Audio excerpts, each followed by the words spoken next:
প্রিয় দর্শক, আপনারা যে যেখানে আছেন সবাইকে প্রীতি ও শুভেচ্ছা জানিয়ে নিউ ইয়র্ক থেকে রতন তালুকদার লাইভ শুরু করছি।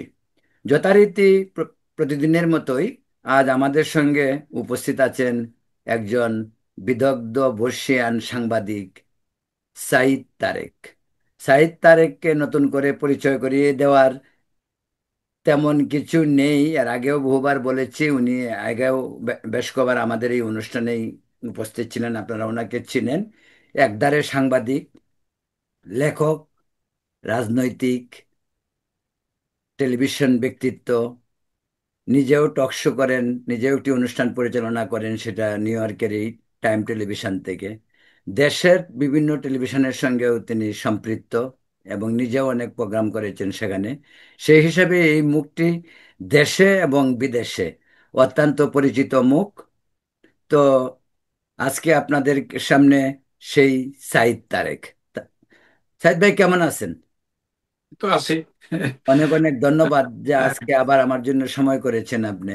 তো আপনি ভালো আসলে আছেন তো? একটু মানে এই শনি রবি এই 3 দিন আবার একটু খুব কষ্ট হয়ে যায় সময় আমার ওই যে ওখানে প্রোগ্রাম থাকে তো হুম, হুম। ওইখানে থেকে শেষ করে তারপরে আপনার এসে ফ্রি হইতে হইতে রাত হয়ে যায় অনেক আর কি। যাই হোক, আপনি বললে তো মানে আপনি আমি বললে আপনি আমার ওখানে যান, কাজে আপনি বললে তো আপনার এখানে না, না, দেখতে না, ঠিক পাওয়া আছে যায়। না। অনেক অনেক ধন্যবাদ আপনাকে। আপনি অত্যন্ত বিনয়ী মানুষ, অত্যন্ত ভদ্রলোক। আমিও যতটুকু সম্ভব আপনাকে অনেক রেসপেক্ট করি। যতটুকু মানে আমার করার তার চেয়েও বেশি করার চেষ্টা করি। কারণ থ্যাংক ইউ। আপনি অনেক অনেক অনেক আমাদের প্রতিকৃতি বলা যায় সাংবাদিকতা। প্রায় সাংবাদিকতা কত, প্রায় 50 বছর তো নিশ্চয়ই পার করেছেন। 55 বছর পার হয়েছে, 56 চলতেছে। এই যে দেখেন, এতদিন তো সাংবাদিকতা, সেই জন্য তো বলি যে আপনি আমাদের এই সাংবাদিকতার প্রতিকৃতি একই ধারে। সেটাই আগেই বলছি যে একই ধারে, যেমন আপনার দখল সাংবাদিকতায়, তেমনি আপনার কলম এবং রাজনৈতিক অভিজ্ঞতা সম্পন্ন আপনার ঝুলিতে অনেক কিছু। যাই হোক, সরাসরি প্রশ্নেই চলে যায়। আমরা যে বিষয়টি নিয়ে আজকে আলোচনা করতে চাচ্ছি, প্রথমেই একটি বিষয় ফোকাস করতে চাই, সেটা হলো সাইদ ভাই, যে আমাদের দেশের যে যে সামাজিক অবক্ষয়, যে দৃশ্য আজকাল আমরা দেখি, এই দৃশ্য কিন্তু এর আগে ছিল না।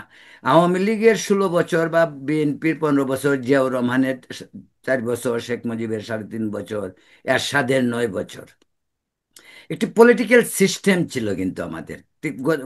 পলিটিক্যালি সবাই রাজনীতি মানেই অনেক কিছুই লুকিয়ে রাখা, অনেক কিছুই ওপেন বলে দেওয়া, আবার এর ভিতরে অনেক ধরনের দুর্নীতি। এটা সকলে, এটা পৃথিবীর সব দেশেই।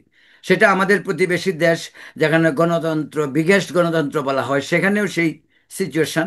আমেরিকার মতন এমন পুক্তা গণতন্ত্রের দেশে বা ইউরোপেও সেই সমস্ত রাজনীতিবিদদের মাঝে বিভিন্ন ধরনের প্রক্রিয়া দেখা যায়। কিন্তু আমাদের দেশে যে জিনিসটা এখন হয়েছে, বিশেষ করে 5 আগস্টের এই মানে বিপ্লবের পর দেশে এই যে মব জাস্টিস যেটা শুরু হয়েছে দেশে, সেটা অত্যন্ত দেশের জন্য আমি জানি না কতটুকু, আমি আমি মনে করি এটা সমাজ পরবর্তী প্রজন্মের জন্যও অত্যন্ত মানে মানে আহ, একটা হুমকি স্বরূপ।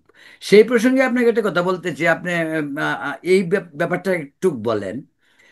সাবেক নির্বাচন কমিশনার নুরুল হুদাকে ঘর থেকে ডেকে এনে রাস্তায় গণধুলাই, তারপর তার গলায় জুতোর মালা। ওনার ভুল হইতে পারে, ভুল হলে আপনি তার বিচার করবেন। উনি একজন মুক্তিযোদ্ধা ছিলেন। এই বিষয়টিকে আপনি কিরকম ভাবে, আপনার দৃষ্টিতে কি, কেমন দেখছেন? ধন্যবাদ দাদা। আসলে দেখা হচ্ছে যে এই বিষয়ে আমি অবশ্য আগেও বলছি। সেটা হলো যে আপনার প্রথম কথা হলো যে এটা খুব অন্যায় কাজ হয়েছে একটা। কারণ যদি আহ, মানে এরা সাংবিধানিক দায়িত্ব পালন করে, কতগুলো সাংবিধানিক প্রতিষ্ঠান আছে যেগুলোকে সমস্ত বিতর্কের ঊর্ধ্বে রাখতে হয়। আমরা জানি যে ওখানে বসে অনেকে অনেক ভুল কাজ করেন, অন্যায় কাজ করেন, তারপরে আমরা মেনে নেই সেগুলো। আমরা ওই বিষ্ঠার মধ্যে বাড়ি দিয়ে দুর্গন্ধ ছড়াই না। এটা আমাদের, এই কালচারটা আমাদের ছিল না। আমরা এগুলোকে অনেক কিছুই আমরা, যেমন আপনার পরিবারে যদি একটা ছেলে যদি ডিরেইলড হয়ে যায়, তো সে যতই সে খারাপ কাজ করুক আমরা লোকজনকে বলে বেড়াই না এটা।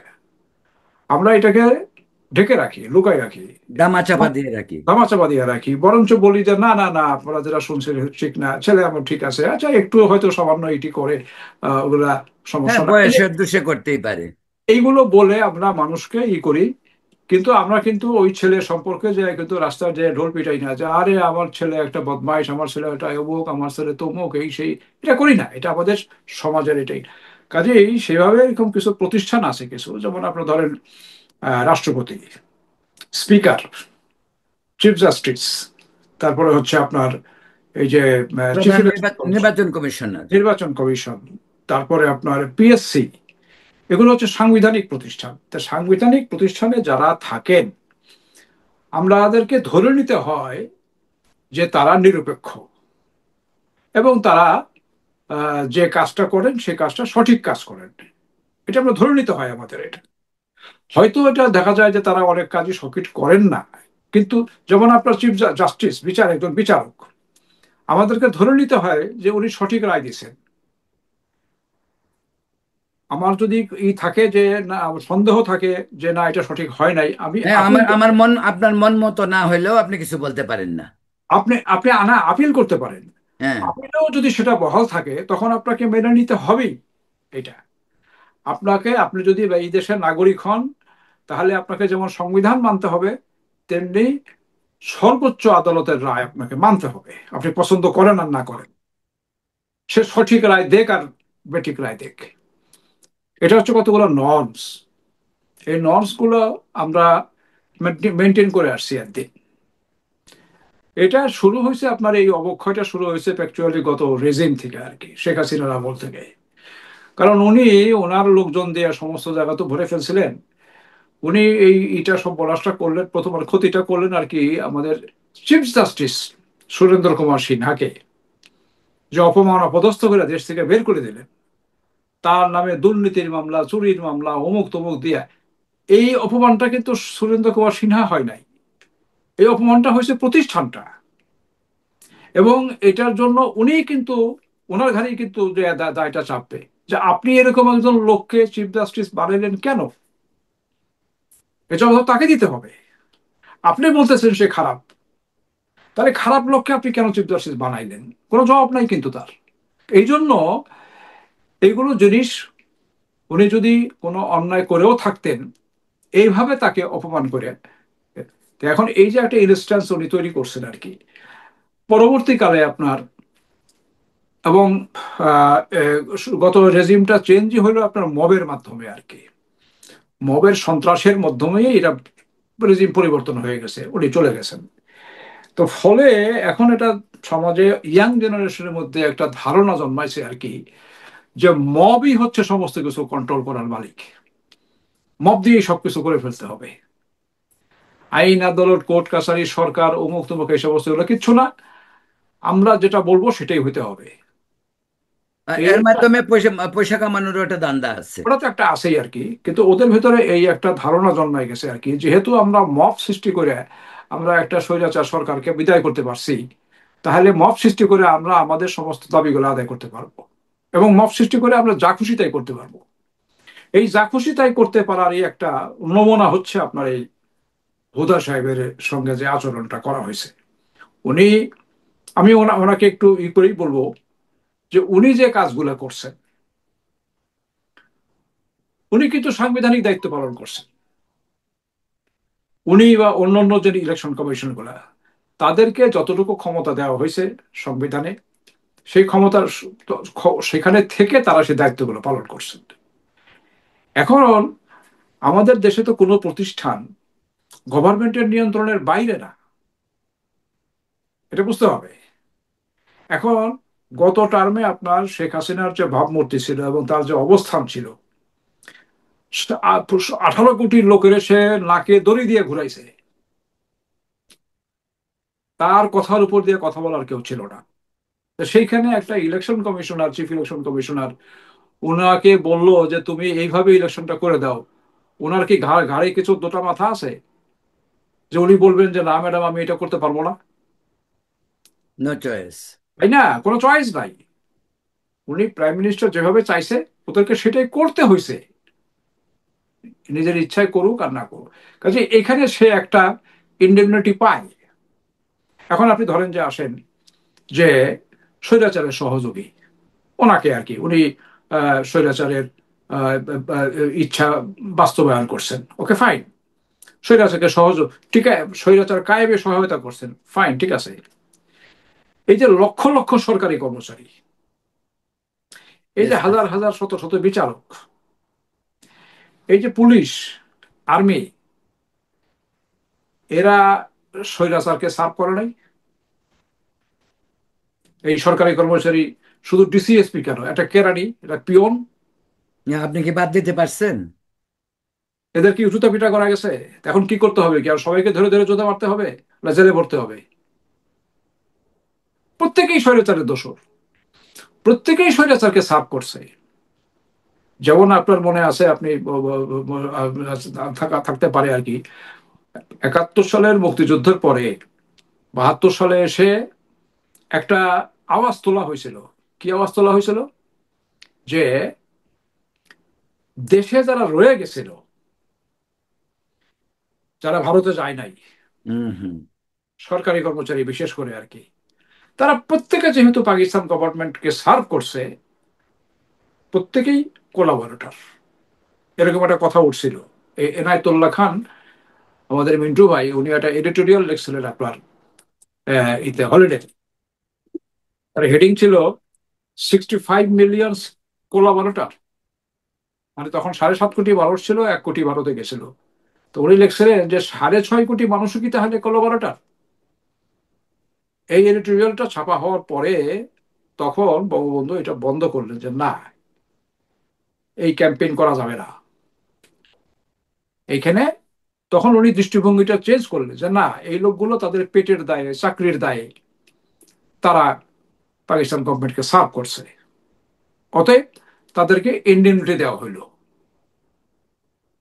তা কাজেই এই জিনিসগুলো আপনার বিবেচনায় আপনাকে তো নিতে হবে। কিন্তু মুশকিলটা হয়ে গেছে ওই যে বললাম, যে এখন যারা এই যে মব করে, বা এখন বিশেষ করে এই যে ইয়াং জেনারেশন, তারা তো গত 16 বছর দেখে আসছে এটাই রাজনীতি, তারা মনে করে এটাই বোধহয় রাজনীতি। এই ধরো মারো পিটাও, জেল নিয়ে জেলে ভরে দাও, প্রতিপক্ষের মিছিল করে দাও, তারপরে আপনার অমুকের ব্যবসা প্রতিষ্ঠানে হামলা করো, ওর কাছ থেকে টাকা আদায় করো। ওরা মনে করে যে এটাই রাজনীতি, এটির মধ্যে সিস্টেম। কারণ তারা দেখে আসছে, এটা জ্ঞান বুদ্ধি হওয়ার পর থেকে তারা গত 16 বছর এটাই দেখে আসছে। ফলে ওদের মন মগজে ঢুকে গেছে যে এটাই হলো পলিটিক্স। তারপরে ওই যে যে ছেলেটা, সে জমিদারের পোলা, যেটা ওই যে নর্থ বেঙ্গলের, সে মানে সে প্লেন থেকে নাইমে সে 150 গাড়ি নিয়ে সে মিছিল করে সে এলাকায় যায়। তার পকেটে কিন্তু মানি ব্যাগ নাই। মানি ব্যাগ নাই, তার মানে হচ্ছে যে সে দেখে আসছে যে সরকারি দলের নেতারা এইভাবেই চলাফেরা করে। তা আমি যেহেতু সরকারি দলের নেতা, তা আমি ওইভাবেই যাব। এই জন্য ওরকম। গত সপ্তাহে তার 10,000 টাকার পাঞ্জাবি, হ্যাঁ, গায়ের পাঞ্জাবিটা 10,000 টাকার। না যাই হোক, তা এখন ওদের মাথার মধ্যে ধরে ঢুকে আছে যে রাজনীতি বোধহয় এইটা সরকারি, আমরা সরকারি দল। এখন সরকারি দল মানেই হলো ডিসি রে ধমকাইতে হবে, ওসি রে ধমকাইতে হবে, একে অ্যারেস্ট করতে হবে, ওকে ধরে নিয়ে আসতে হবে, নিয়ে এসে চাঁদা দাও, এত টাকা চাঁদা দাও, তারপর তোমার ঢুকাই দেবো, তোমার মামলা দিয়ে দেবো। দ্রুত করে ফোন করে কইতে হবে যে অমুক লোকেরা ধরেন না কেন, অমুক লোকের নামে ইয়ে করে তদন্ত শুরু করে দেয়। মানে এই সমস্ত ধান্দাবাজিগুলো, এগুলো তারা দেখে আসছে, তারা যা গত 16 বছর তারা নিজেরা সেটা করতেছে। এখন ওদেরকে আমি দোষ দেই না এই কারণে যে ওরা বাচ্চা ছেলে।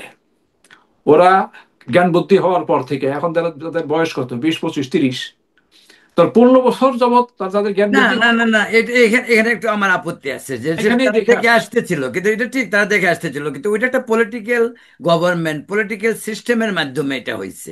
না না না, রাজনীতিবিদ আমার বা কথাটা হলো প্রশাসনে যে যারা থাকে। হুম। ওরা, ওদের কাছে তো পলিটিক্যাল গভর্নমেন্ট আর অমুক গভর্নমেন্ট বলে কথা না। ওরা দেখছে যে ক্ষমতাসীন দল বা ক্ষমতাসীন সরকারি দল যেটা, তারা এগুলোই করে, এটাই স্বাভাবিক তারা মনে করে।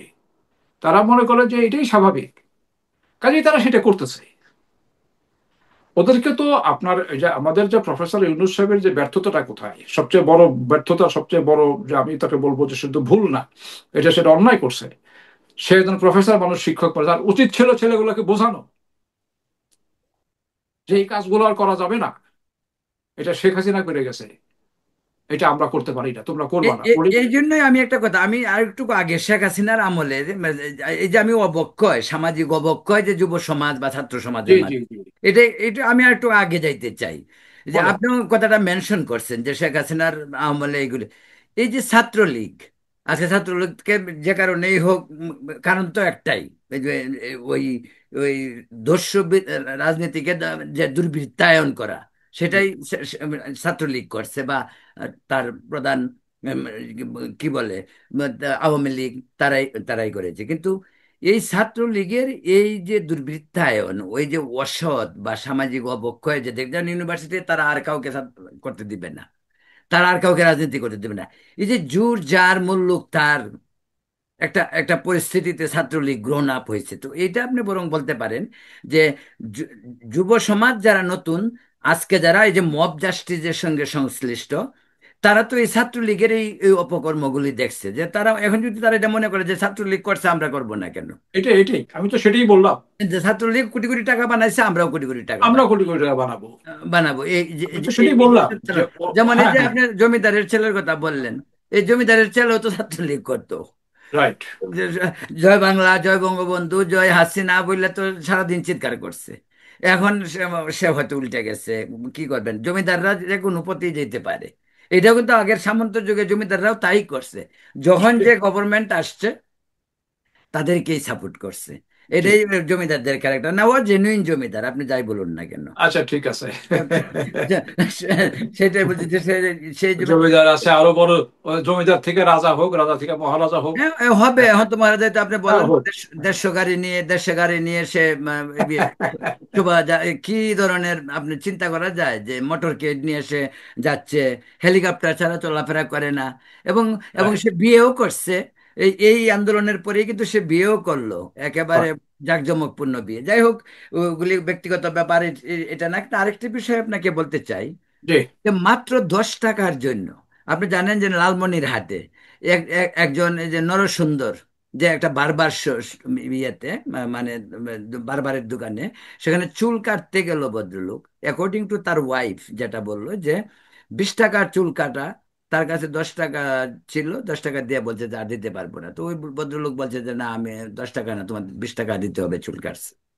তারপরে 10 টাকা না দেওয়ার জন্য তার বিরুদ্ধে ধর্মীয় অবমাননা, নবীকে কিংবা অবমাননা করার কথা বলছে, এই সমস্ত নিয়ে, এই যে একটা সত্যরুদ্ধ ভদ্রলোককে সেগুলো, যে এইগুলি তো সেই মব, যে যে মব যেটা চলছে এখন দেশে, মব মুল্লুক যেটাকে বলা হয়, সেটা তো সেটারই পরিণতি, না কি মনে হয় জি আপনার? জি জি জি জি, তো তো বটেই।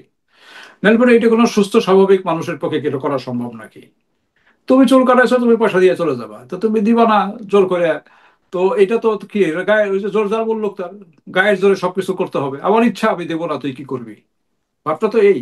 হ্যাঁ, এখন এরপরে তাকে আরো অনেক মানুষকে জড়ো করে সে ধর্মীয় অবমাননার একটা অভিযোগ আনে। কিন্তু আপনি কি মনে করেন না যে দেশে যে একটা আইন, সাংবিধানিক ভাবে একটা আইন আছে, যে ধর্মের অবমাননার নামে কিন্তু দেশে অনেক কিছু হচ্ছে, অনেকে এটা খুব ইজি হয়, যেমন আমাদের সাংবাদিকদেরকে হয়রান করা হয়, এই তথ্য প্রযুক্তির যে অধ্যাদেশ, যে আইনটা, হ্যাঁ সেটা ডিজিটাল নিরাপত্তা আইন, সেটি হ্যাঁ বহু সাংবাদিকেতে বিষয় হয়, মানে মানে কি বলে, তাদেরকে হয়রানি করা হয়, তার তার রিপোর্ট ভালো না লাগলে, আদর্শগত দিকে তার সাথে মিল না থাকলে, বা সে যদি অনুসন্ধানী কোনো রিপোর্ট করে, তার তো তখন তার পিছনে লেগে যায়। যেমন সাগর রুনির হত্যাকাণ্ডটা যদি আপনি ধরেন, এটা এক ধরনের, এই ধরনেরই একটা ঘটনা।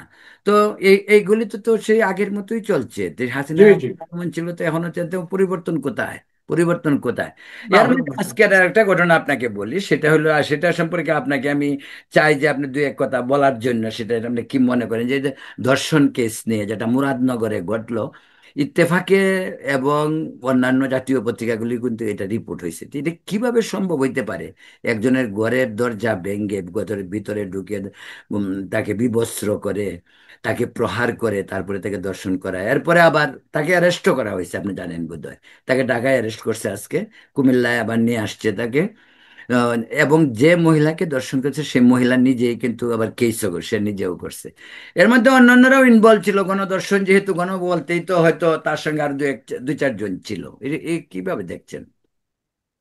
এটা হয়েছে কি, এটা তো আমি প্রথমে তো এই নিউজটা ফেসবুকে দেখছি। ফেসবুকে বিভিন্ন ভাবে আসছে এটা, এক একটা মানে মানে যার যার দৃষ্টিভঙ্গি থেকে সেইভাবে সে এটা উপস্থাপন করছে। তো আসলে হয়েছে যে ফেসবুকের সাংবাদিকতা হচ্ছে আপনার এটা এটা খুব মোস্ট মানে অনির্ভরযোগ্য দ্যাটস রাইট। ইয়ে আর কি। এখানে হুম। এখানে এত গুজবের ছড়াছড়ি, এগুলো বিশ্বাস করে কোনো মন্তব্য করা, কোনো কথা বলা এটা ঠিক না। এটা আমি অনেক সময় আমিও দেখছি, অনেক সময় এই ধরনের পোস্টে কমেন্ট করে পরে একটু বেকুব হয়ে গেছি যে ঘটনা সত্যি না, ওকে ভুয়া হ্যাঁ, একটা আসলে ঘটনার হ্যাঁ। মধ্যে আমি লিখে পড়ছি এটা, পরে খুব হয়েছি আর কি। এই জন্য আমি এগুলো খুব যাচাই বাছাই করি আর কি, যে আসলে বোঝার চেষ্টা করি যে কোনটা সত্য কোনটা ঘটনা। তো এখন ওই ভিডিওটা আমি কিছুটা দেখলাম আর কি, তো সমস্ত কিছু মিলা এটা কিছু একটা ওর ভিতরে আছে, যেটা আমরা মানে যেভাবে বলা হয়েছে হয়তো সেভাবে না। এখন এটা ফাইন্ড আউট হ্যাঁ, করবো কোথাও। ফেসবুকে তো কিছু বাড়াবাড়ি আছে, এটাও তো তাই স্বীকার করার উপায় নাই। এখন এখানে আবার কথা হলো যে আসলে কি ঘটনা ঘটছিল এটা পুলিশের অথরিটির দায়িত্ব এটা ফাইন্ড আউট করা। যেহেতু আপনার মূল আসামি ধরা পড়ছে, তার বয়ান নিশ্চয়ই ওখানে নেওয়া হবে, ভিকটিম যে তার বয়ানও তারা নেবে। না, তারা কিন্তু আরো চারজনকে ধরছে, যে রাইট, চারজন এই যে যে ভিডিওটাকে ভাইরাল করছে সোশ্যাল মিডিয়া, এটা রাইট। তো করতে পারে না। না, একজন এটা এইরকম করতে একটা পারে না। নগ্ন ভিডিও কিভাবে মানে আমি সেটাই। ফেসবুকে দিয়ে দেয়? তো এইগুলো একটু সরকারের মানে অথরিটি একটু কঠোর হওয়া দরকার। যে এইটা আপনার এই যে আপনার এই যে সোশ্যাল মিডিয়া যে ফ্রি স্টাইল দিয়ে রাখছে আর কি, শেখ হাসিনার আমলে তো যাই হোক তো এগুলো কিছু ব্যবস্থা নেওয়া হইতো। আমরা অবশ্য নিন্দা করতাম, কিন্তু নিন্দা করলে পরেও আপনার এই ধরনের যে যেগুলো সংস্কৃতি যেটা বলে বলতে পারে যে এইগুলা প্রচার প্রসার এটা বন্ধ করা উচিত, যে কোনো সরকারি হোক। এটা যার যা খুশি সে একটা লিখে দেবে। এই যে আপনার বাইরে থেকে কিছু ইউটিউবার দেখি, একজন তার তার মান মানে একেবারে তার মান সম্মান শেষ করে দিচ্ছে। ভাই, মানুষের প্রতিটা মানুষের জীবনে নানা রকম অধ্যায় থাকে, বিভিন্ন বয়সে, সব বয়সে মানুষ মন মজার মানসিকতা একরকম থাকে না। প্রতিটা মানুষের জীবনে খুঁজলে পরে দেখবেন যে আপনার কোনো না কোনো এরকম ব্যাপার আছে। হ্যাঁ, তা এটা ঠিক। হয়তো বিব্রতকর, এটা হইতে পারে। তো হুম। এখন আপনি কি বেডরুমের স্বামী স্ত্রী কি করতেছে আপনি সেটা ভিডিও করে এনে পত্রিকা ফেসবুকে দিবেন? তো এখন এই যে মানে মান সম্মান হানি করা, মানহানি করা, এগুলো এগুলো আপনার আসলে এই যে এই সোশ্যাল মিডিয়াটা চালু হওয়ার পর থেকে এটা শুরু হয়েছে আর কি। তবে এই বর্তমান গভর্নমেন্ট 10 মাসে এগুলো এত অবারিত দিয়ে রাখছে যে এইসব ব্যাপারে তারা কোনো ব্যবসা ব্যবস্থা তো নেই না, কিছু বলেও না তারা আর কি। এই যে কারণে আপনার এখন এই যে হয়ে গেছে, এখন সাহস পেয়ে গেছে। আরে এটা তো যে কোনো কিছু আপলোড করা যায়, যে কোনো কিছু, শুধুমাত্র ফেসবুক অথরিটি তাদের নীতিমালার মধ্যে যেটা পড়ে না, যেমন আপনার রক্তারক্তি, তারপরে লাশ বা অমুক তমুক এই সমস্ত ভায়োলেন্স যেগুলো আর কি, সেগুলো ফেসবুক নিজেরাই অফ করে দেয়। হ্যাঁ, এখন বাংলা ভাষায় আপনি কি বলতেছেন এটা তো ওরা বোঝে না, ফলে ওরা এই সমস্ত করতে পারে না। তারপরেও কিছু কিছু জিনিসে তারা নিজেরাই এগুলা মানে বাদ দিয়ে ফেলে দেয় আর কি। কিন্তু সরকারের আমি বলবো যে অ্যাটলিস্ট এই যে অপপ্রচার গুলো আর কি, এই যে আপনি বললেন যে একটা ধর্মীয় ইয়ের উপরে যে আর কি, এই ধর্ম সংশ্লিষ্ট বিষয়গুলো ব্যাপারে এটা খুবই সেন্সিটিভ। এটা আমাদের সামাজিক সম্প্রীতি, আমাদের ধর্মীয় সম্প্রীতি যে কোনো সময় নষ্ট করে দিতে পারে এই ধরনের প্রচারণাগুলো, এই ধরনের অবশ্যই প্রচারণাগুলো। একাধিক ঘটনা ঘটতে পারছে এরকম সবসময়। হ্যাঁ, কিন্তু এইগুলো প্রচারণার ব্যাপারে অত্যন্ত সতর্ক থাকতে হবে। যে সেই সতর্ক সেই দায়িত্ববোধ তো নাই যারা এগুলো প্রচার করে। কারণ আমরা এখানে একটা সহমর্মিতার পরিবেশ নিয়ে আমাদের এখানে বাস করে সব ধর্মের লোকেরা, শত শত বছর যাবত আপনার এইভাবে আমরা চলে আসতেছি। এখন এখানে আপনার এই কারণে, সোশ্যাল মিডিয়ার কারণে, অবারিত মিডিয়ার কারণে, যার যা খুশি বলে যাওয়ার সুযোগের কারণে আমরা যদি এমন কিছু করি যাতে আমাদের এই সোশ্যাল হারমোনিটা নষ্ট হয়, পারস্পরিক যদি আপনার মনে করেন যে হানাহানি, তারপরে আপনার মনোমালিন্য বলেন, হানাহানি বলেন, বা সম্পর্ক খারাপ বলেন, মারামারি যদি বলেন, হামলা পাল্টা হামলার ঘটনা। এখন কথা হয়েছে যে এখানে যদি আপনার আহ, যারা এখানে ধর্মীয় সংখ্যালঘু আছে, তারা তো সংখ্যালঘু, তারা এমনি দুর্বল। এখন প্রতিপক্ষ যদি যে ওখানে হামলা করে তো ও তো এমনি মারা যাবে। হ্যাঁ, এই প্রসঙ্গে আপনাকে একটা কথা বলি, এটা ভালো। তাদের পক্ষে তো প্রতিরোধ গড়ে তোলা সম্ভব না। তারা সংখ্যায় কম, তাদের শক্তিতে কম। তা কাজেই ওদেরকে যদি আমরা প্রোটেকশন না দিই, সব দিক দিয়ে প্রোটেকশন দিতে হবে যাতে তারা বাঁচতে পারবে না। তো এই জিনিসটা যদি আমাদের আমাদের সরকারকেও বুঝতে হবে। অবশ্য সরকার বলে যে আমরা প্রোটেকশন দিচ্ছি, কিন্তু এটা প্রোটেকশন হলো নাকি, কি প্রোটেকশন হলো এখানে? যেমন কালকে একটা ঘটনা ঘটলো, এটা ওটা আপনাকে বলি, যেহেতু প্রসঙ্গটা আসছে, আপনি যেহেতু প্রসঙ্গটা তুললেন, যে ঢাকার খিলগাঁও বোধ হয় আর কি। রাইট, রাইট, আপনি সেটাই। জানেন এটা মন্দির, একটা মন্দির। আচ্ছা বলেন, এই মন্দিরটা রেলের জায়গায় তারা বলতেছে, তো এই মন্দির থেকে মন্দিরের আশেপাশে তিনটা মসজিদ এবং দুইটা মাদ্রাসা, বিএনপির অফিস, সেইগুলি অক্ষত, সেগুলোর কোনো সমস্যা নাই। একটা ছোট মন্দির, এই মন্দিরটাও কিন্তু অস্থায়ী, দুর্গাপূজার সময় করে করে পরে তো হয়তো ওই যে দুর্গাপূজার সময় যেটা করে এটা হয়তো আর ভাঙ্গে নাই, মনে করে প্রতি বছরই তো করবো, আচ্ছা ঠিক আছে রইলো, রেলের জায়গা এরকমই হইতে পারে। পাশে মসজিদও আছে, কোনো সমস্যা নেই। কিন্তু শুধু মন্দিরকে টার্গেট করে বুলডোজার দিয়ে মন্দিরটাকে ভাঙায়, এটাতে ধর্মীয় সংখ্যালঘু তাদের কি রকম হইতে না, না, পারে? না, এটা বললাম তো, যে এটা তো খুবই, এগুলো তো খুব অন্যায় কাজ।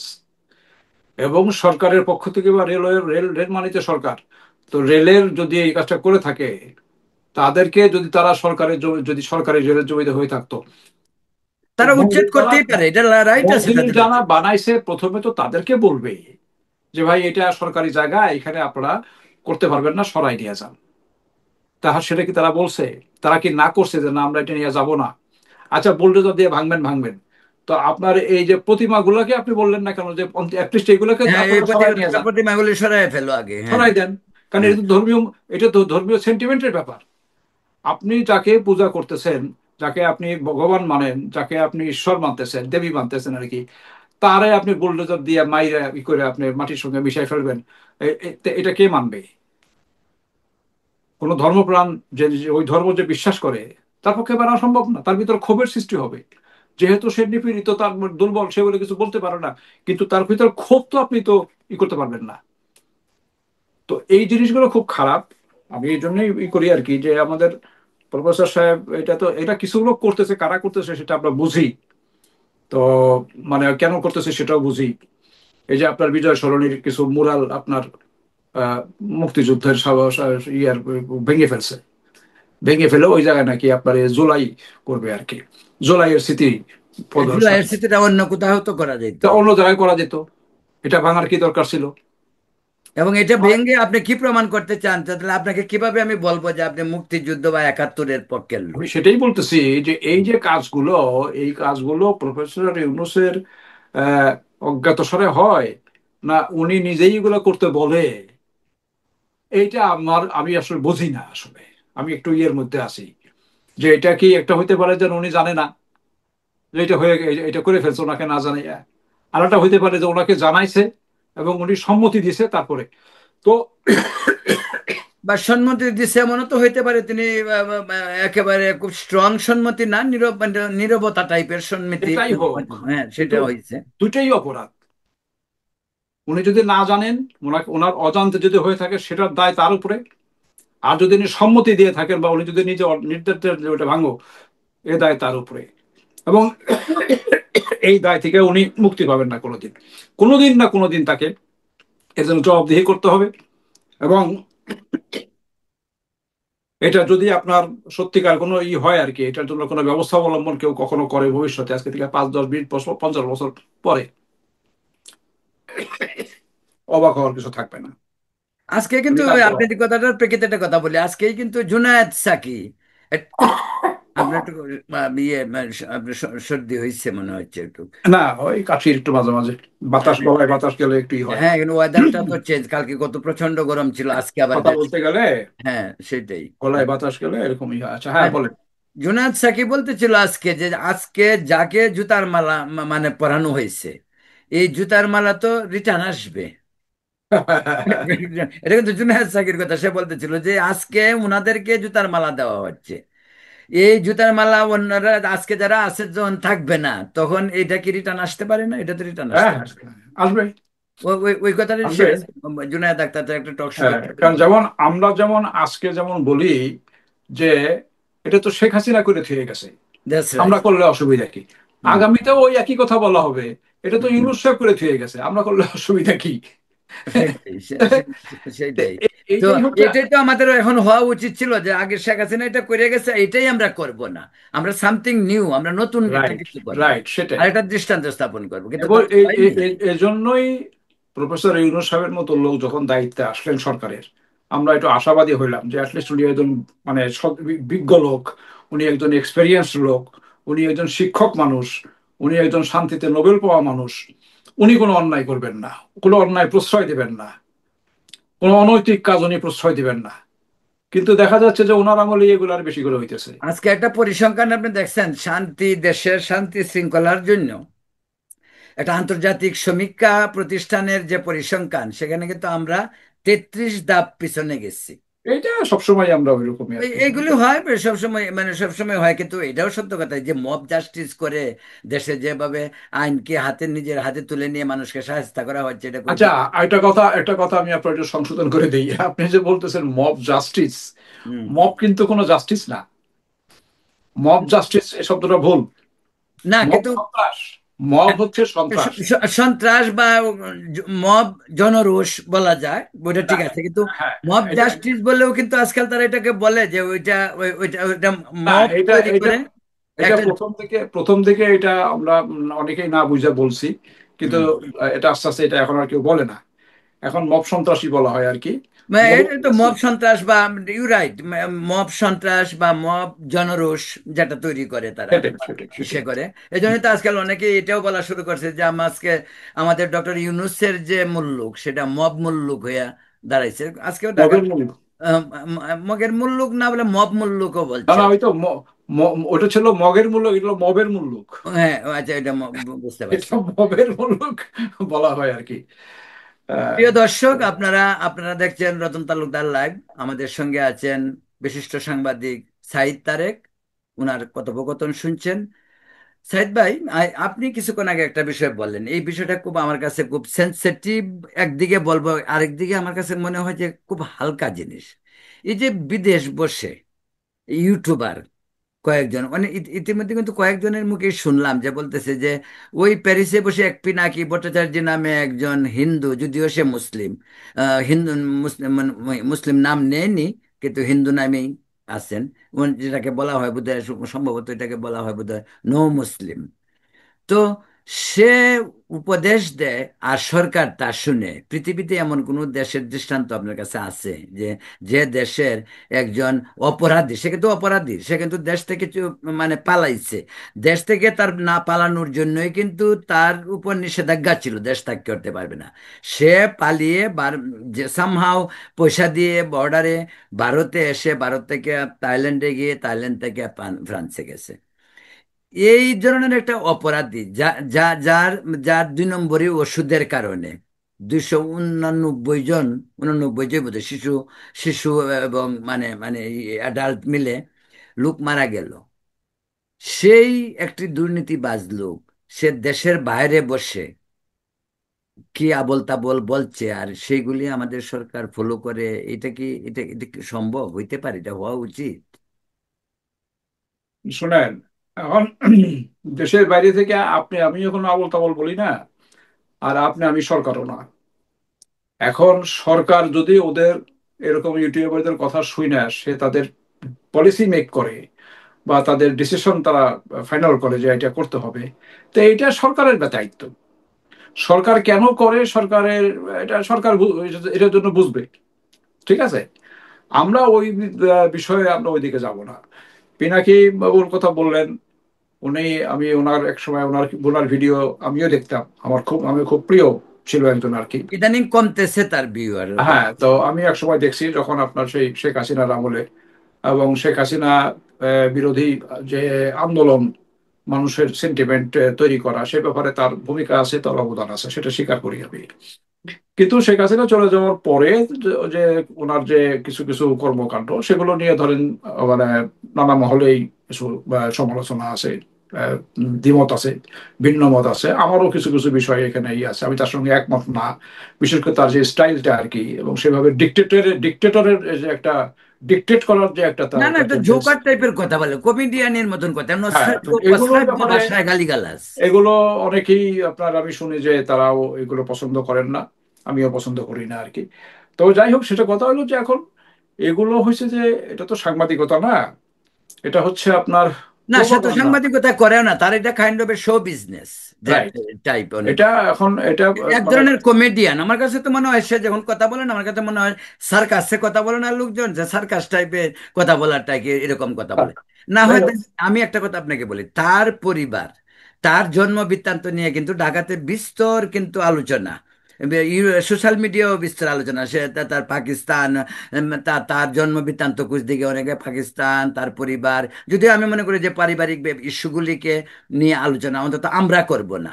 কিন্তু এই সমস্ত বিষয়গুলি যখন সে নিজেও দেখছে, তো ওগুলি সে বলুক না কেন। তার সম্পর্কে যখন একজন চ্যালেঞ্জ করে বলে যে ও পাকিস্তান, ওর শরীরে পাকিস্তানের রক্ত, বা ও ও পাকিস্তানি ভাবধারায় তার মনোবৃত্তি, বা তার পারিবারিক ভাবে সে পাকিস্তানের সঙ্গে তার পরিবার ক্লোজ ছিল, তার জন্মবৃত্তান্ত নিয়েই বলছে। একজন একজন দেখতেছি ওই দিন বললো যে ওর ডিএনএ চেক করা উচিত। তো যাক, এগুলো এই তার উপরে, হুম, এই সমস্ত রাগ, তার উপরে রাগ আর ক্ষোভ থেকে এগুলো অনেক কিছুই বলে। যেমন উনি উনি কিন্তু নিজেও ওইটা শেখ সে হাসিনা। তারও তো উচিত এটা ক্লিয়ার করা, যে ঠিক আছে, এটা তো সে উনিও কিন্তু বলে না উনিও কিছু। উনিও যেমন এক সময় শেখ হাসিনার বিরুদ্ধে যা তা বলছে, এখন ওনার সম্পর্কেও লোকে যা তা বলে। তো ঠিকই আছে, এটা ধরেন এটা উনি আর ওরা বুঝবে। এর ভাই মধ্যে সে আমার তো কোনো, আসলে বিএনপি কে, যদি বিএনপির জনমত যদি বাংলাদেশে, আপনি যে কথাটা আগে বলছেন, শেখ হাসিনার আমলে বিএনপি এন্টি বিএনপি বা এন্টি ভারত একটা সেন্টিমেন্ট বাংলাদেশে গড়ে তোলার জন্য তার অবদান কিন্তু অনেক। কিন্তু জি, আপনি দেখবেন হি ইজ ভেরি আনস্টেবল। এই যে আগে বিএনপির, এখন দেখেন সে ইউনুস নিয়ে লাগছে, বিএনপি নেতাদের চরিত্র হনন করতেছে, সেন্ট্রাল নেতাদের, জি, বুঝছেন। মাঝে মাঝে খালেদা জিয়া বা তারেক রহমান সম্পর্কেও আপত্তিকর কথা কিন্তু সে বলে ফেলে, কারণ সে তার তার যে কথা বলার স্টাইল বা যে কথা বলার যে ফ্লোটা, এটা অনেক সময় সে নিজে কন্ট্রোলও করতে পারে না। এই বিশেষ করে তার মানে তার যে ভাষা প্রয়োগ, যেটা, এটা তো আনবিলিভেবল। না আপনি ঠিক আছে, যাকে আ- এটা, এই প্রসঙ্গটা বাদ দেন, কারণ একটা না না, লোকের নিয়ে, সেটাই বলছি একজন একটা একটা ইন্ডিভিজুয়ালকে নিয়ে আপনার এটা না, শোতে এত আমাদের এত সময়, কথা বলার দরকার নাই। না না, আরেকটি কথা এটা হলো, আলোচনা করা এইটাও ঠিক কিন্তু না। আমাদের এই যে যুব সমাজ, ছাত্র সমাজ, বা যে তরুণ নতুন রাইট, ওদের ওদের কিন্তু মন, ওদের বিভ্রান্ত মন করে। মস্তিষ্কের উপরে এটা প্রভাব পড়ে, পড়ে না কিছুটা এটার প্রভাব প্রভাব? পড়ছে। হ্যাঁ, প্রভাব হ্যাঁ, পড়ছে হইতে এটা। পারে তার তার হইতে পারে তার বিউয়ার মাদ্রাসার স্টুডেন্ট হইতে পারে, অল্প শিক্ষিত অর্ধ শিক্ষিত হইতে পারে, ডাজ নট ম্যাটার। এরা তো আমাদের দেশের তরুণ সমাজ, ওরা তো আমাদের অ্যাসেট, আমাদের দেশের নাগরিক। জি। ওদেরকে বিভ্রান্ত করলে তো সামাজিকভাবেও দেশে সামাজিক ক্রাইমগুলিও বেড়ে যাবে, পরস্পরের মাঝে যে সম্প্রীতি, সেই সম্প্রীতিও থাকবে না। এনিওয়ে, তো আমরা অন্য কোনো বিষয়ে কথা বলতে চাই। আজকে আপনার একটা ফেসবুক পোস্ট পড়লাম, আমি আপনার সব লেখা পড়ি। আজকের পোস্ট আমার কাছে একটা অসাধারণ মনে হয়েছে। আমার কাছে কি কারণে অসাধারণ মনে হয়েছে সেটা আপনাকে আমি বলি। এই সরকারের 10 মাস হয়ে গেল, আর আর আর 2 মাস পরে তো 1 বছর। আপনি বিষয়টা কি এত সুন্দর করে আনছেন যে এই ডক্টর ইউনূসের প্রতি আমরা যে সম্মান বোধ 8 তারিখে জাতি দেখিয়েছে, জাতির একটা আশা ছিল কি, যে এই যে আমাদের আন্তর্জাতিক মুখ, নোবেল বিজয়ী, আমরা শেখ হাসিনার কাছ থেকে মুক্তি নেওয়ার পর, আমরা ঠিক শেখ হাসিনা যেমন, তার অপোজিটের আরেকটা ক্যারেক্টার যেমন হওয়া উচিত, অপোজিটটা মানে আমি ভালো দিক বলছি, সেটাই কিন্তু আমরা পেয়েছিলাম। জি। আপনার লেখাতে কিন্তু একেবারে বিস্তৃত ব্যাখ্যা, লেখাটা পুরাটা তো আর পড়া যাবে না, বলতেও চাই না। আপনি কিন্তু অনেক প্রশ্ন রাখছেন, যে এটা কেন হলো, এটা এরকম করে, এটা তো আমরা আশা করি নাই। কেন এই সরকারের এই দ্বিধা দ্বন্দ্ব, এবং মনে হয় যেন এই সরকার পথ হারাইছে কি কারণে? এখন আমি বললে হয়তো অনেকে আমার সঙ্গে একমত হবেন না। আমার একটা ধারণা আর কি, সেটা হচ্ছে যে পথ হারানোর এখানে কারণটা হইলো যে এই গোড়াতেই ভুল হয়ে গেছে। হ্যাঁ, এটা আমরা যেদিনকে ওনারা 8 তারিখে সরকার গঠন করে, পরের দিনে আমি একটা পোস্ট লিখছিলাম, এবং তার হেডিং ছিল সেই একই ভুল। এই যে ভুলটা 72-তে পাকিস্তান থেকে ফিরে এসে বঙ্গবন্ধু করছিলেন, সেই ভুলটা একই ভুল। প্রথম প্রথম দিনই এরা এই ভুলটা করে ফেলছে আর কি। যার কারণে গতানুগতিক আপনার ধারায় যখন ওরা চলে গেল আর কি, তখন বাদ বাকি সব গতানুগতিক পথেই হবে, সোজা এটা হিসাব, সেটাই হয়ে আসছে।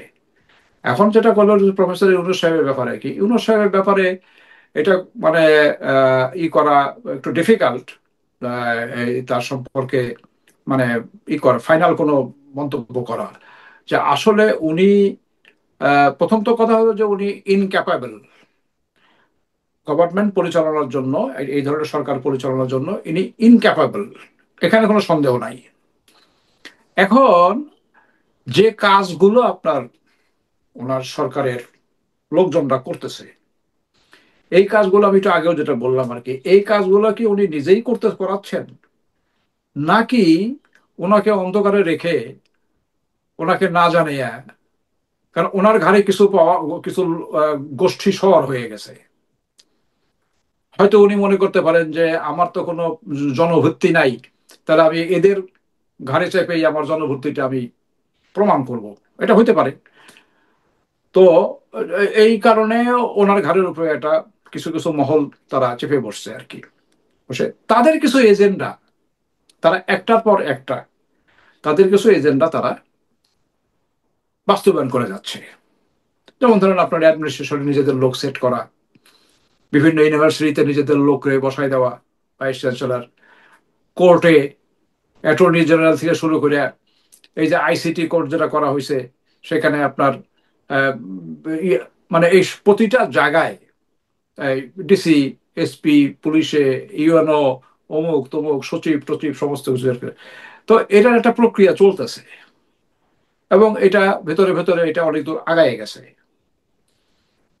তো এখন এটা ওনাকে সামনে রেখে, ওনার ঘাড়ে চেপে বসা সেই মহলটা তারা এগুলো করে যাচ্ছে।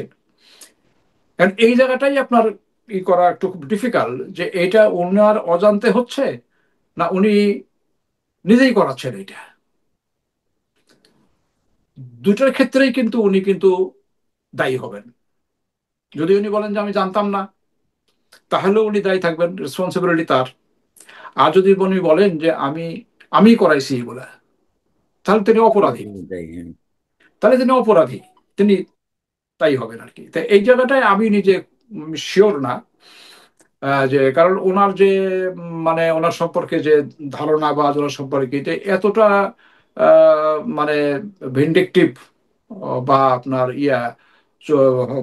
দৃষ্টিভঙ্গি এটা এই ভদ্রলোকের হবে, এটা আমার অন্তপক্ষে হিসাবে মেলে না আর কি।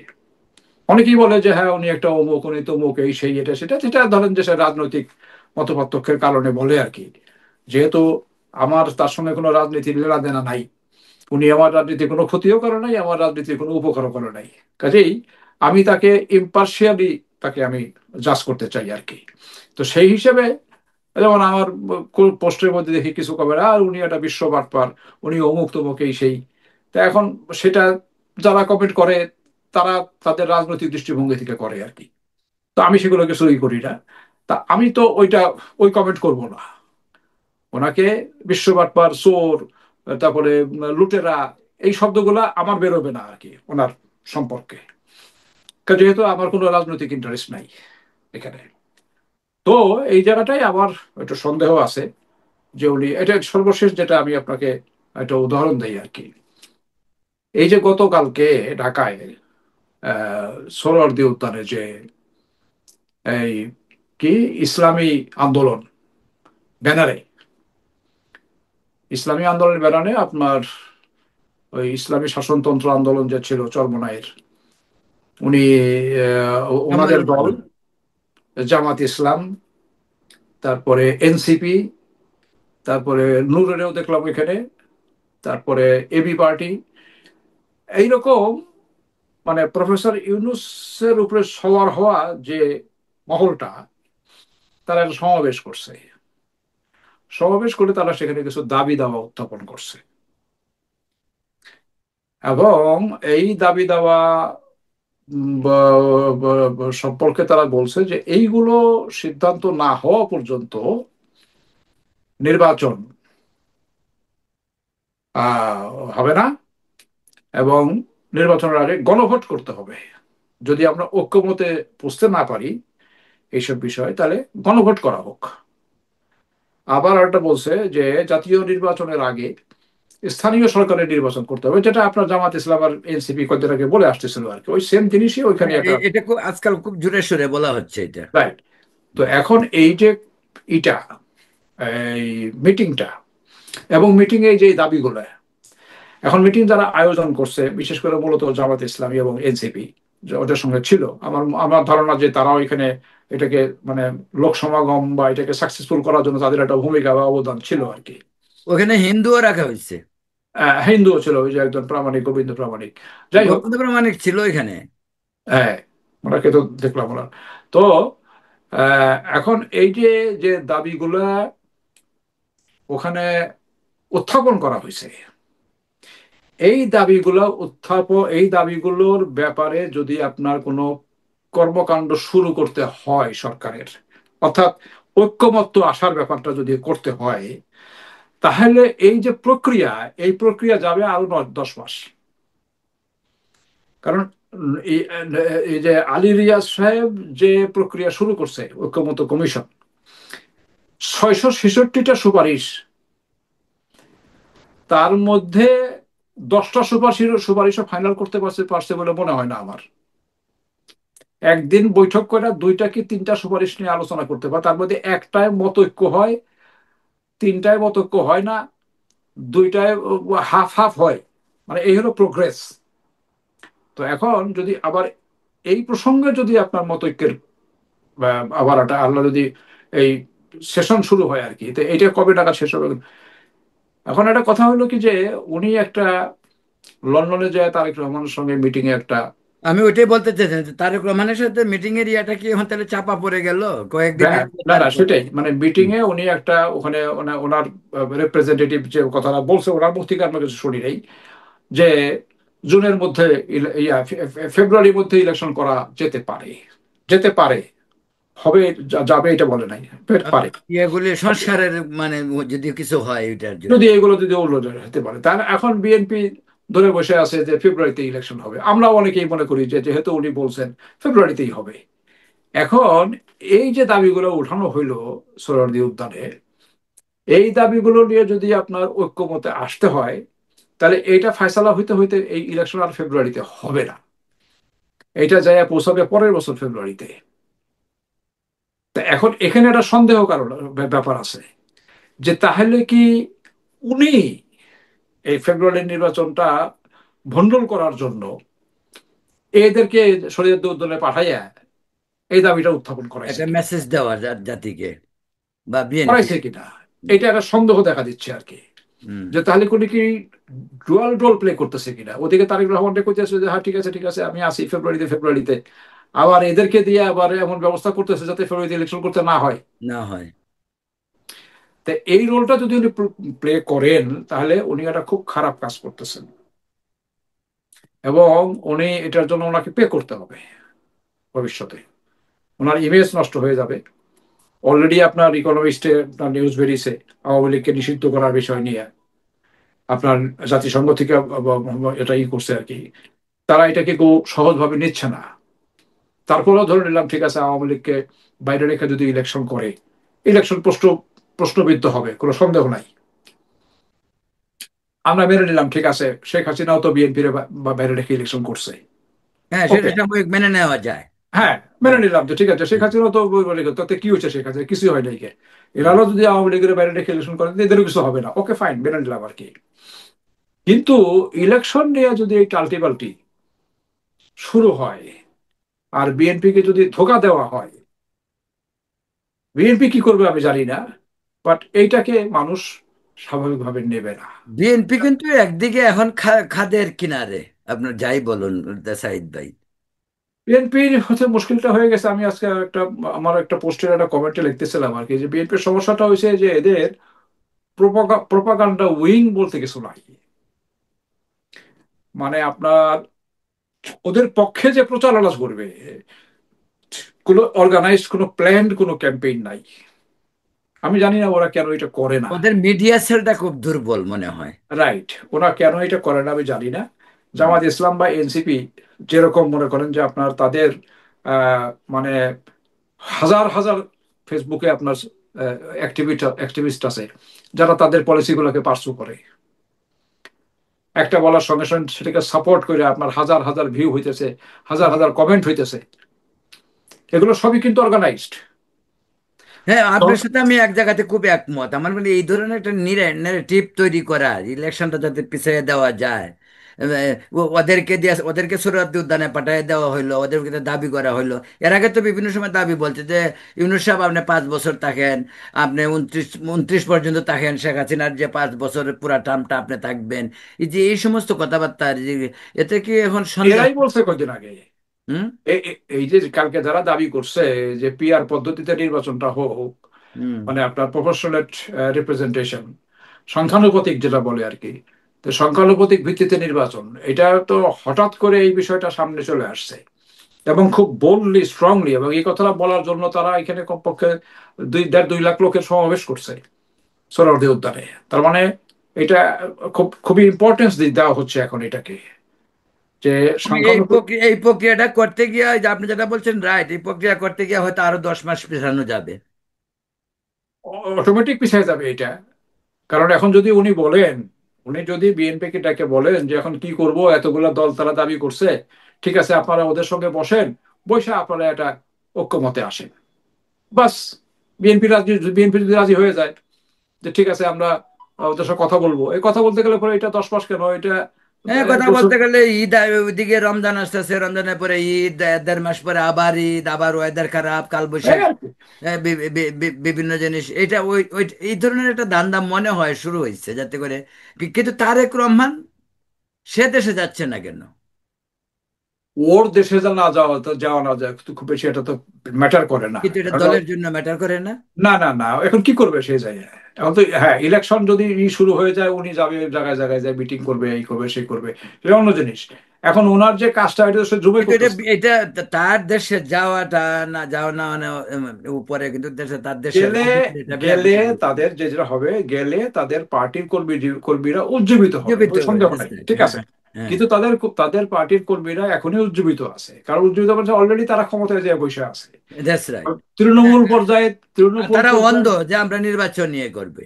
রাইট, তৃণমূল পর্যায়ে তারাই ক্ষমতায়।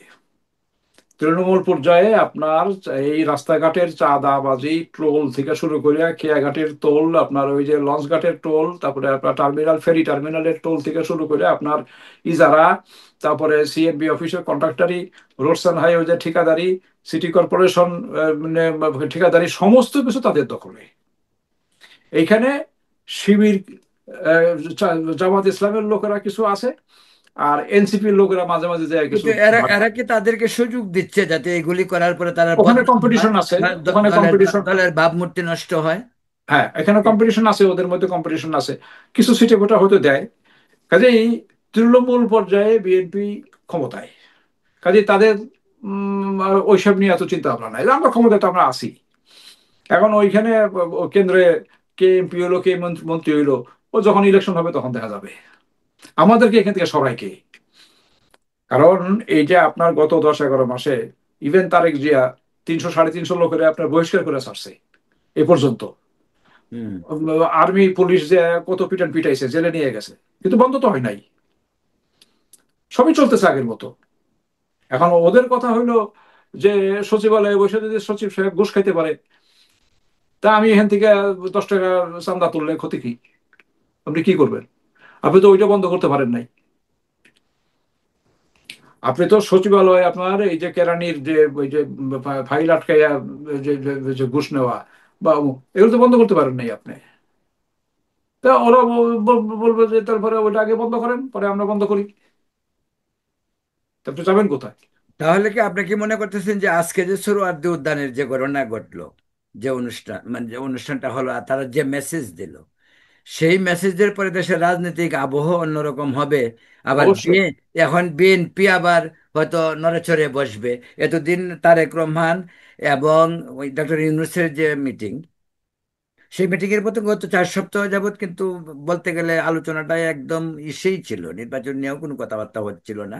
যে নির্বাচন কমিশনার ঘোষণা করবে কবে নির্বাচন হবে, কিন্তু নির্বাচন কমিশনার কিন্তু পরশুদিন ওনার সঙ্গে দেখা করেছে, কিন্তু পরে কিন্তু ওনার কিন্তু সাংবাদিকদের কিছু বলেন নাই যে কি আলোচনা হলো। বিএনপির অবশ্যই ইসে সালাউদ্দিন সাহেব বলছে যে ওনার সঙ্গে কি আলাপ হলো একান্তে রুদ্ধদ্বার কক্ষে, সেটা জনগণের জানার দরকার আছে। তো যেটা মনে হচ্ছে আপনার কথা, তো যেটা মনে হচ্ছে তাহলে কি নির্বাচনের ব্যাপারটা বা তারেক ইউনূসের মিটিং এর যে সারাংশ, সেটা কি বিফলে যাওয়ার পথে? এটা এখন বলা যাবে না। আমরা একটু আরো কিছুদিন ওয়েট করতে হবে। ওয়েট করতে হবে। বিএনপির পক্ষ থেকে একটা খুব মানে স্পেসিফিক আপনার রিয়াকশন আসতে হবে। যদিও সালাউদ্দিন সাহেব বলছে যে এই এই সংখ্যানুপাতিক নির্বাচনে এখন সম্ভব না, এটা আমরা পক্ষে না। ওইটা তারা না, হ্যাঁ সেটা বলছে। এটা বলছে সে আর কি, কিন্তু এইটা অফিসিয়ালি বিএনপির পক্ষ থেকে স্ট্রংলি আপনার এই বিষয়ে বক্তব্য আসা পর্যন্ত ওয়েট করতে হবে। তারা, আমার ধারণা যে তারা একটা কিছু বলবে এখানে, খুব শক্তভাবেই বলবে। তো আর একটা কথা হলো যে এখানে প্রফেসর ইউনূস সাহেবের রিয়াকশন দেখার বিষয় আছে। যেহেতু আপনার চিফ ইলেকশন কমিশনার সঙ্গে উনি বৈঠক করছেন, এইটাতে বৈঠকে শুধু আর চা কফি খাওয়ার মধ্যে ছিল না, এর মধ্যে কিছু কথাবার্তা হয়েছে। এখন আমরা অনুমান করতে পারি যে উনি হয়তো জানতে চাইছেন যে আপনার প্রস্তুতি কি, আপনি কবে নাগাদ ইলেকশন করা সম্ভব হবে। হয়তো এগুলো উনি জানতে চাইছেন প্রস্তুতি সম্পর্কে। ওরা হয়তো বলছে যে আমরা এই পর্যায়ে আছি, আমাদের এই কাজগুলো বাকি রয়েছে, যেমন ভোটার লিস্ট কমপ্লিট করার ব্যাপার আছে, ডিলিমিটেশনের ব্যাপার আছে, সীমানা পুনর্নির্ধারণ। এবং সেটা করতে হলে পরে আপনার তার আগে কনস্টিটিউশন সংস্কারের ব্যাপার আছে, কারণ কনস্টিটিউশন সংস্কারের পরে আপনার ওই জিনিসগুলো হবে। কনস্টিটিউশন যদি এখন 300 জায়গায় 400 সিট করে, তাহলে তো আপনার আসন সংখ্যা 400 হয়ে যাবে। তো নতুন করে আবার এলাকা পুনর্বিন্যাস করতে হবে। তো সেটা একটা খুব বিরাট ঝামেলা, কারণ ওরা ওদের মধ্যে করে করবে। তারপর আবার এটা আবার শুনানি হবে, গণশুনানি হবে ওই এলাকার লোকজনকে নিয়ে। এই শুনানির পরে এখন এই 400 সিটের শুনানি করতে গেলে তো আপনার এই কি বলে, এই যদি 3টা করে সিট, 4টা তো 5টা করে সিট যদি শুনানি করতে কয় মাস লাগে 400 সিটে? দেখা যায় এটা খুব সময় সাপেক্ষ ব্যাপার। আর যদি বলেন যে না ঠিক আছে এখন আপাতত 400 সিট হবে না, 300 সিটের মধ্যে আমরা করব, তাহলে অ্যাটলিস্ট ওই ডেলিমিটেশনের ঝামেলাটা নাই। তারপরেও কিছু আছে আপনার এলাকা সীমানা পুনর্নির্ধারণ, এটা প্রতি ইলেকশনের আগে এটা করতে হয়। এটা করে ওরা, কারণ আপনার পপুলেশন ওই কম বেশি হয়ে যায় অনেক সময়। আপনার নদী ভাঙ্গনি থেকে শুরু করে এই যে ইয়ে হয়ে যায়, তারপরে মাইগ্রেশন হয়, এই হয় সেই হয়, এই ভিত্তিতে তারা কিছু এলাকা, সংসদীয় এলাকা পুনর্বিন্যাস করে আর কি। তা সেটা বাকি রয়ে গেছে এখানে। ভোটার তালিকা হালনাগাদ করতে হবে। তো সেটা একটা পর্যায়ে, কোন পর্যায়ে আছে। তো এই সমস্ত কিছু মিলে হয়তো উনি বলছেন যে এই অবস্থা। তবে এখন আমরা এক্সপেক্ট করতেছি প্রফেসর ইউনূস সাহেবের একটা রিয়াকশন। আইদার উনি বলবেন যে আপনারা এই বিষয়টা ফয়সালা করেন, অথবা উনি এই সমস্ত না শুইরা উনি ইলেকশন কমিশনকে বলবেন যে ঠিক আছে আপনি, বা উনি ডেট ডিক্লেয়ার করে দিবেন যে ফেব্রুয়ারি মাসের অমুক তারিখে ইলেকশন হবে। আচ্ছা, যদি জনাব এটা উনি সাহেব, করেন, জনাব যেটা সাহেব এটা এটা তাহলে, যদি উনি এটা যদি উনি করেন, তাহলে ওনার যে সমস্ত ওই যে লেসপেন্সার গুলো আছে এগুলো নাকচ হয়ে যাবে। বিএনপি তার পক্ষে থাকবে।